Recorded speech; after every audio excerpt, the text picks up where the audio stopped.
Following Steven Spielberg's 1982 film E.T. the Extra-Terrestrial, where he included a Yoda cameo, George Lucas promised to feature the famous alien creature in his next project.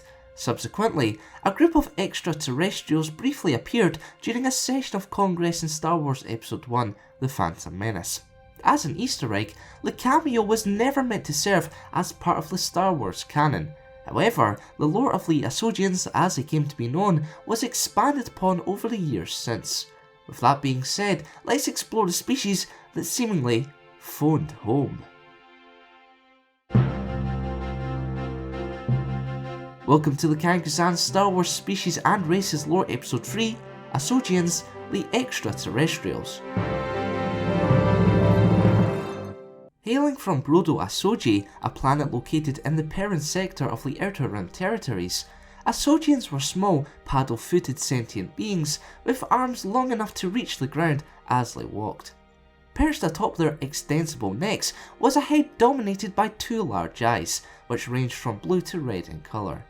Like many other species, such as the reptilian Anks and the furry Togorians, Asogians routinely went about their business unclothed, revealing their completely hairless brown or yellow skin.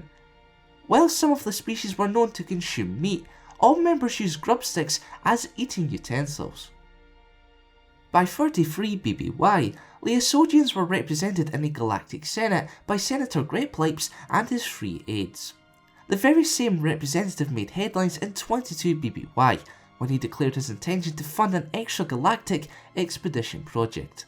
Greplepes also joined the delegation of 2000, a group who protested against the political system Emperor Palpatine instated following the climax of the Clone Wars. Unfortunately, the senator and 62 other delegates were arrested by Imperial intelligence and charged with conspiracy and treason for their part in the Jedi Order's foiled revolt against Palpatine. Like so many other planets around the same time period, the homeworld of the Asogians fell into the hands of the Galactic Empire.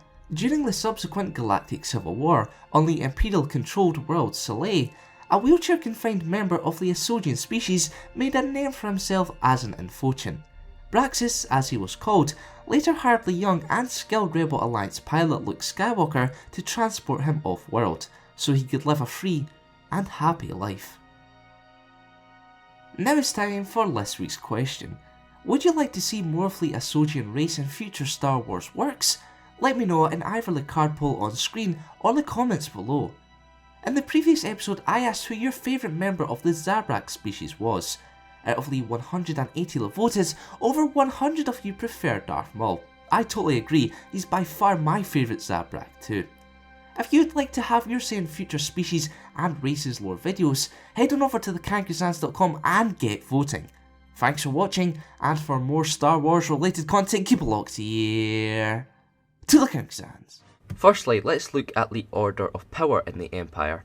At the top there was the head of state held by Sidious, the Supreme Commander held by Sidious and Vader, then it's the head of government held by the Grand Vizier. Finally we have the executive branch run by the Imperial Senate. So we know the role of Sidious and Vader, but one role you will not be familiar with is the Grand Vizier. During the Empire's dominance, this post was held by Sate Pistage. What the Grand Vizier did was maintain the day-to-day operations. As I mentioned, this was the highest post besides the one held by Vader and Sidious.